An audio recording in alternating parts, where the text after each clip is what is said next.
Hello, everyone, and welcome to another wonderful day of PChem. So, up until this point this semester, we've mostly been talking about the ideal gas. So, we've been building up our ideal gas equation of state from both first principles, but also showing how it can be extracted from observational studies. And also illustrated how it's a very useful equation to have as it relates four of our key variables in describing a system: volume, amount of material, pressure, and temperature, with many of these being easily measured. But it turns out that we had to make several key assumptions to build up our ideal gas. And it turns out not every gas will obey these assumptions. So we can really see this by looking at our kinetic gas model, where we made three major assumptions. First, we assumed that our gas behaved as in a Newtonian fashion. And this one's actually a pretty safe assumption. As it turns out, you have to get to real exotic conditions for quantum mechanics to start dominating Newtonian mechanics. So this one's actually not too bad. However, the second one can start to break down. And this is, again, the idea that the size of the gas itself is so small that I can treat it as a point particle. Well, this actually works fairly well if I have a large container. But as my container gets smaller and smaller relative to the amount of gas it contains, then an increasing amount of that volume is actually going to be occupied by the gas molecules, which is going to have a certain amount of repulsive character. So similarly, we also made the assumption that all gas molecules essentially act as billiard balls having elastic collisions. So as long as my gases are moving at fairly high speeds with relative to each other, well, it turns out they pretty much just bounce right off. But it turns out gases also have intermolecular forces. So in other words, they can be a little bit more sticky than we'd expect. So this means that there may be some sort of inelastic collision occurring between our gas molecules. So what we need to try and focus in on is evaluating how accurate our assumptions are going to be. So when is our system going to deviate from these three key assumptions? And because this is physical chemistry, one of our classic tricks is, if you like it, put a number on it. So what we're going to try and do is place a numerical value on how accurate our ideal gas law is, or how well it describes the system. And our number of choice is the compressibility factor. So we can essentially express our compressibility factor with a variable of z as the ratio of the real measurable molar volume of our gas and the ideal molar volume that we would obtain from, say, using the ideal gas law. So you can imagine this is the value we measure. This is the value that would be predicted by the pressure and temperature that the system is at. But it turns out that we can also make use of this compressibility factor as a correction or fudge factor to our good old friend, the ideal gas law, because we can rephrase our ideal gas law as essentially being the pressure equaling the gas constant times temperature over this ideal molar volume. But if I go ahead and substitute in Vm over Z for my ideal molar volume, then I'm also able to express my pressure in terms of the real molar volume, or the molar volume I measured.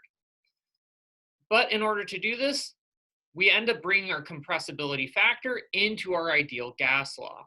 However, you're often most commonly going to see it expressed in some form along the lines of essentially PV equals ZRT. And again, remembering that we incorporated our N into our molar volume here.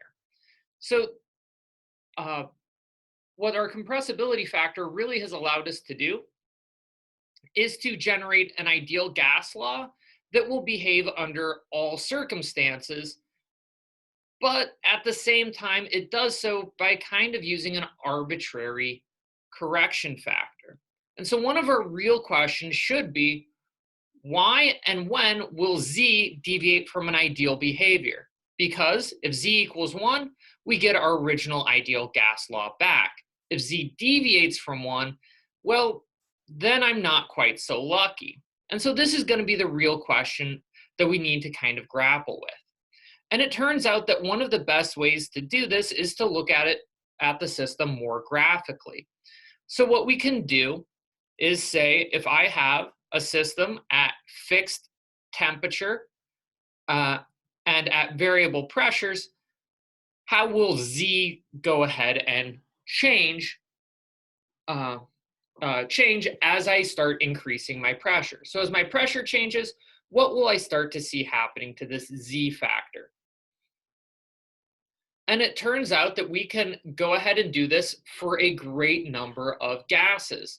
And most importantly, unlike the ideal gas, which didn't depend on the identity of the gas used, it turns out real gases really do depend on what species I'm looking at.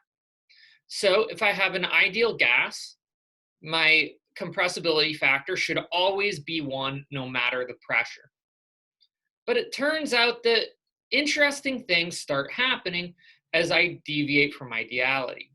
So let's go ahead and start by walking up through more and more complicated gases. So one of the simplest gases we can go ahead and look at is, say, something like hydrogen.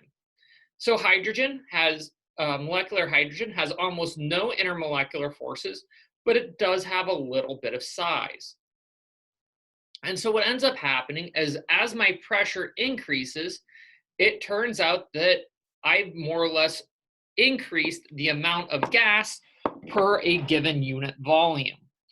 And since my effective concentration is increasing, well, I'm going to actually need a little bit more volume than a gas that is a true point particle would actually need. And so we tend to see this positive deviation from ideality. So when I talk about a positive deviation, what I'm talking about is a z greater than 1 and a gas that is less compressible, or where its real volume isn't quite so small as the ideal gas law would lead me to believe. And so again, this positive deviation is almost exclusively dealt just to the fact that real gases have size. Though it is worth noting, by the time that I get up to, say, a 50% inaccuracy in the ideal gas law, for hydrogen, I'm now talking about around 650, 700 ATM. So these are some really high pressure conditions.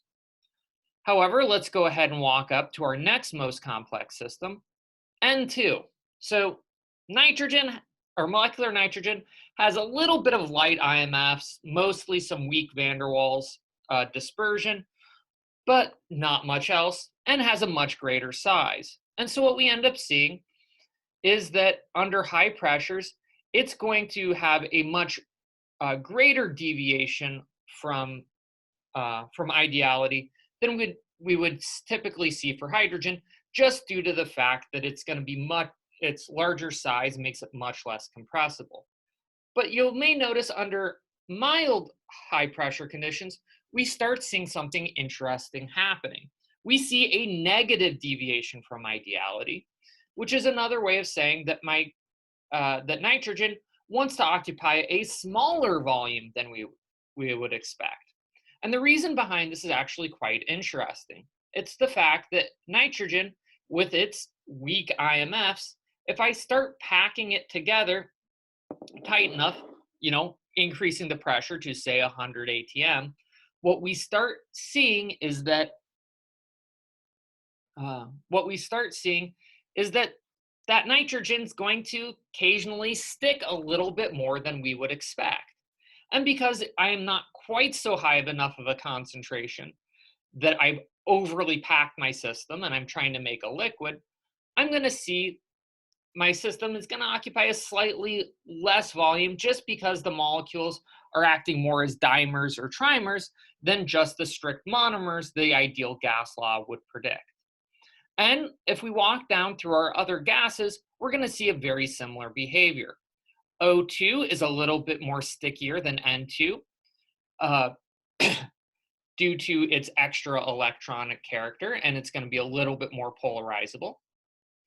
Similarly, methane is a little bit more polarizable than O2, can make a little bit more better IMFs, so it's going to have a lower Z. And then the lowest Z of all goes to CO2, which can actually form some quite significant intermolecular forces.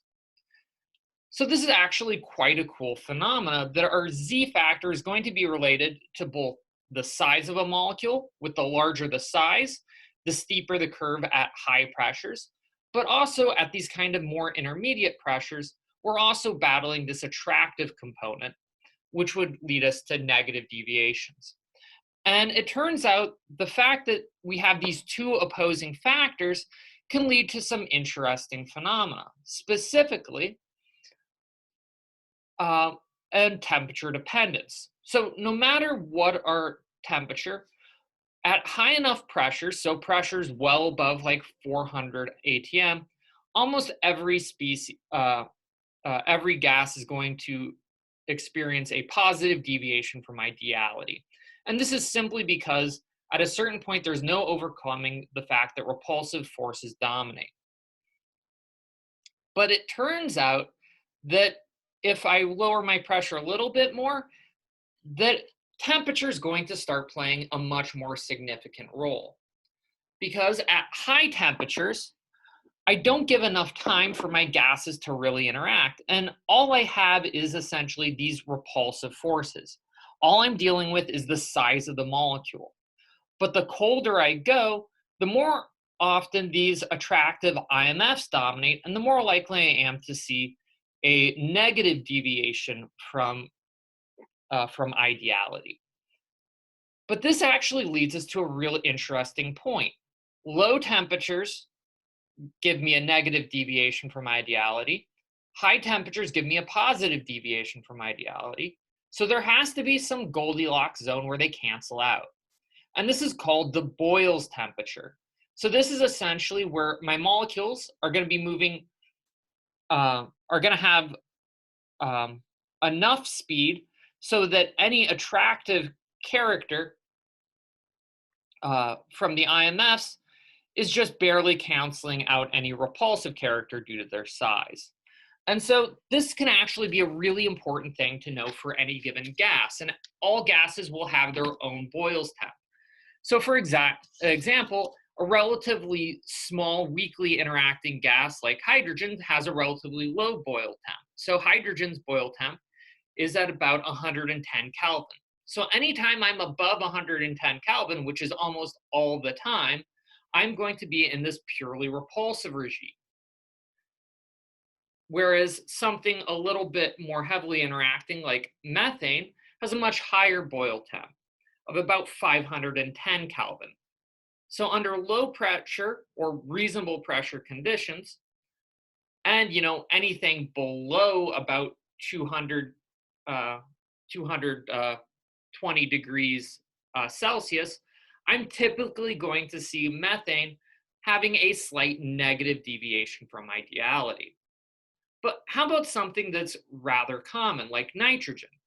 Nitrogen actually has a Boyle temp of about 327 degrees Kelvin, or about 50 degrees Celsius, which means that nitrogen is pretty much near its Boyle temp at room temperature, which means that unless I start crossing about a 50 atm pressure, I'm typically going to see nitrogen behaving fairly ideally at room temperature. And this is actually a very important thing to make note of, because this helps tell us that the ideal gas law, well, it may behave better or worse for some gases. For nitrogen, under most reasonable conditions, we're going to interact with it, which again is very important because nitrogen is our atmosphere, behaves fairly ideally, which gives us a lot of important tools. But let's go ahead and look a little bit more at why temperature plays a key role in this uh, balance in between attractive and repulsive forces. So we can actually get a lot of insight by looking at a potential energy curve for nitrogen. So what we end up finding is that at relatively short distances, as we've seen before, we have a relatively large repulsive potential. So this means that at close at close distances, we expect all of our molecules to fly apart. At intermediate distances, it turns out that the molecules will generally like to hang out together. And at far distances, they just don't care. So if I have a high temperature, I'm sitting somewhere at a far distance from another gas molecule, and I'm moving fast at high temp. So I just come in, I hit this repulsive wall, and I immediately bounce out. So this means that I'm going to have no attractive component, and all I'm seeing is this repulsive term. However, if you're moving a little bit slower at low temps, you come in, and instead of just careening straight through this attractive region, you can actually fall down in this well and bounce around more. And so this is where we have that low temp having increased IMFs, because you're less likely to just shoot straight through the attractive region and bounce off. You're more likely to spend enough time to be caught in this attractive well. And so this is actually an important thing to make note of when you're trying to examine the attractive character and the ideality of a real gas. Now, I want to go ahead and kind of finish up this discussion of real gases by evaluating our three controlling features of ideal behavior a little bit more specifically by looking at something called an isotherm for a nice gas that we're familiar with, CO2. So when we're looking at the relationship of our gases equations of state, we're really can be thought of as relating three variables: the pressure, the molar volume, and the temperature. However, if I wanted to try and plot all of these together, it's a little bit problematic because I would have to have a three-dimensional graph. So instead, what we often do is represent isotherms. So an isotherm is just where I go ahead and cut out a constant temperature line. And what we find is that the isotherm for CO2 at relatively high temperatures, even if we're talking about fairly high pressures and small molar volumes, behaves fairly ideally.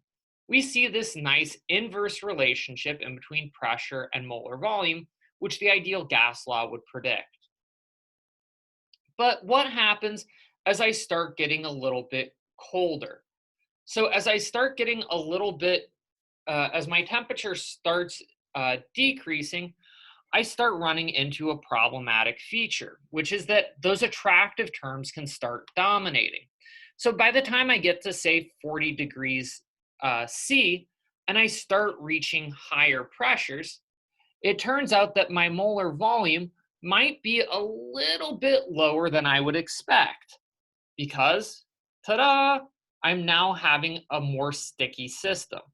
So we start seeing this deviation from ideality. Now, what ends up happening is that if you cool down your system enough, you can reach a rather special point called a supercritical point.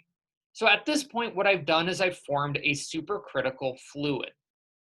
So at this point, one of the ways we can go ahead and think about it is that I've cooled my gas down enough so that while I'm still in a gaseous-like state, my molar volume has collapsed simply due to the fact that my IMFs have gotten so strong that I have IMFs that almost look like I'm a liquid.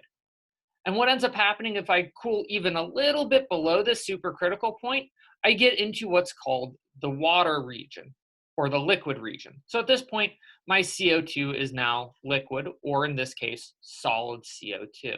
This is actually a very important point to go ahead and think about. That after any temperature below the supercritical point, I may have ideal or near ideal behavior. So I have ideal behavior for CO2 at 20 degrees C at very large molar volumes or very low pressures. But as my pressure goes up, I start seeing more of these attractive potentials, and I deviate from ideality until I become a liquid. Once I'm a liquid, it doesn't matter how much more I compress my system, my pressure of the gas stays exactly the same. And that's because what I'm doing at this point is that I'm slowly turning my gas at a constant pressure into a liquid. So while my molar volume is collapsing, this is more a tool of saying that I'm condensing condensing CO2 down into a solid or liquid form. Now, a very important thing starts happening at a certain point. I may have reduced my molar volume down to such a point that I've removed all CO2 from the gas phase. So at this point, I'm entirely liquid, liquid or solid. And at this point, I have to apply vastly higher pressures to get a similar decrease in the molar volume. So let's go ahead and look at these, at our volume, pressure, temperature kind of curves based on general regions. So out in this region, I'm talking about generally high temperature gases. And this is going to be my ideal gas region. As I start cooling my gas down, in this region, I start forming a non-ideal or occasionally supercritical fluid, non-ideal gas or supercritical fluid. If I cool down and pressurize my system enough, I form a liquid gas mixture. And if I pressurize my system sufficiently, I form just a condensed phase. So we're mostly going to be focusing in on this region for now of our ideal and non-ideal fluid gases. Eventually, we're going to be talking a lot more about our mixtures of phases and condensed phases themselves, but that will take place in about a month. So next up, we now have an idea of what a what a real and an ideal gas are. What we lack is a good set of equations that we can use to talk about a real gas. So next time, we're going to be talking about a simple form of describing a real gas system, the virial equation. Till then, take care.